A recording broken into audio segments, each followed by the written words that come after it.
on the way here said, Ray, just don't try to be too charming, witty, or intellectual. Just be yourself.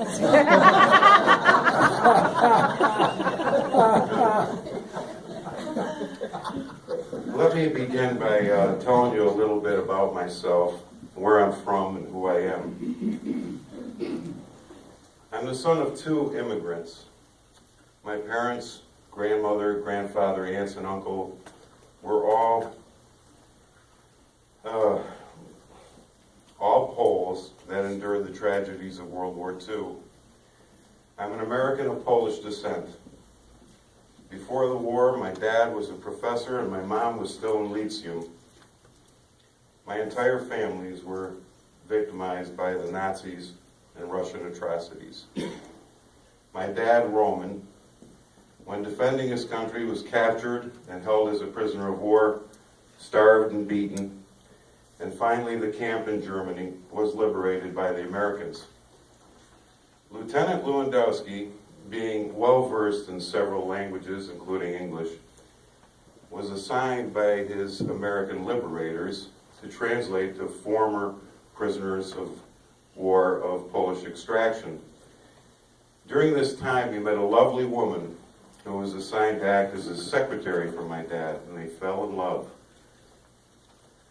For several months after the war, America spent time repatriating prisoners of war, as well as those that survived the death camps.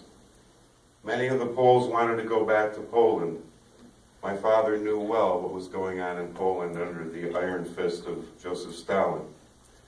He began writing dozens of letters, attempting to find an opportunity to migrate to a democracy. I've read several of his letters to England, to Canada, to Australia, to New Zealand, and the United States. His American commanding officer, Major Walter Bukowski, offered to sponsor when the challenge of leaving everything behind began again.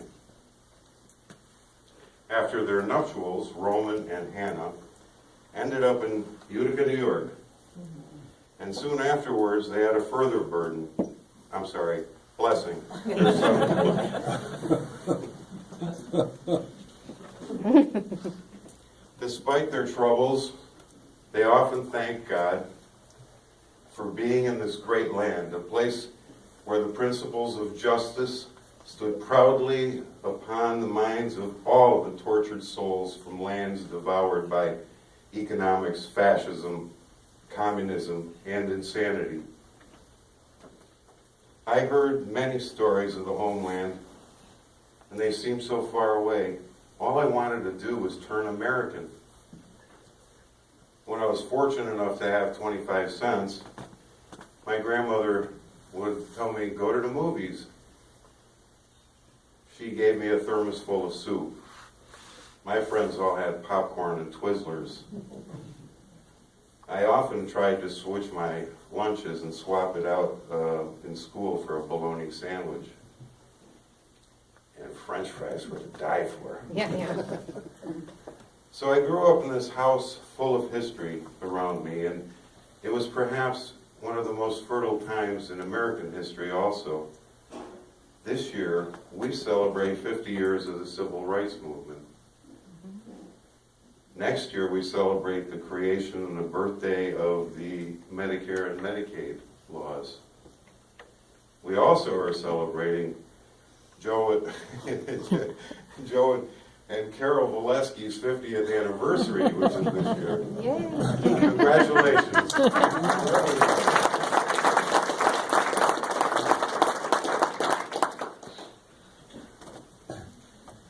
Those times, we remember a lot that happened. The women's movement, the call by Kennedy for space exploration, the first man on the moon.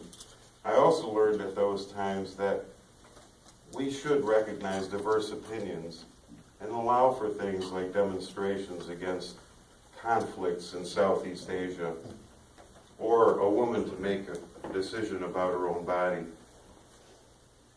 So much occurred to address the set of principles which supported a quest for equality, the dignity of man, and the opportunity for all. Even my own chosen profession of 40 years of helping people and families struggling in a system that literally disposed of people with disability, locking them in institutions, telling the parents that their kids would have no opportunities, no education, and that discrimination would stick with them for the rest of their lives. Was this the America taking care of its least fortunate people? Luckily, it changed with laws like 94-142 education and the Americans with Disability Act. I think, however, that America is different today. We are not as together as we used to be.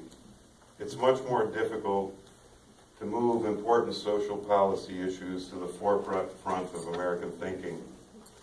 We all see the polarization in our country, not just on one topic, but most. We've been bombarded constantly by the them versus us. We focus on differences, not similarities. The reality is that we're all in this together. We are us. We have to look out for each other.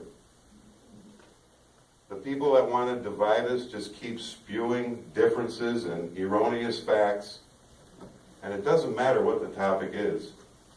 Think about it. The elderly, people with disability, the uninsured, people of color, immigrants, young people, LGBT community, farmers, bankers, offenders, deficit management, welfare recipients, the one percenters, and climate change. We must realize that all people have similar needs and dreams. So the challenge is to care about each other and take care of each other. Finding similarities between us can lead to compromise and should be the basis of our political discourse. We wonder why so few people choose to vote. I believe politics has become so much of a popularity contest that's swamped with millions and millions of corporate and individual dollars, and most Americans are just casual observers, most of them apathetic. And of course, it's pretty hard to stay interested when corporate cronyism angers some and others only think about public sector.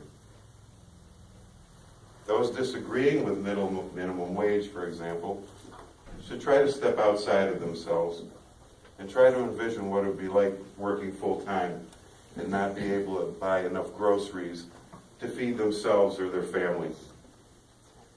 Some would say that increasing minimum wage would decrease people's dependency on government subsidies, while others say increasing minimum wage will cost America jobs. These are significant differences of opinion, but perhaps the starting point for compromise on minimum wage is to begin talking about the dignity of man.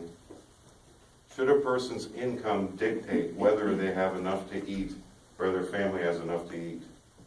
Of course, we know there's different costs in different geographic areas, but I think it's a solution that is manageable and can occur. While leaving everyone to themselves may seem good for some, the idea of coming together for the greater good is much better than rugged individualism or saying that it's not my problem. We all realize that progress in this country is often slow and frustrating to obtain. But can we afford not to realize that we are one?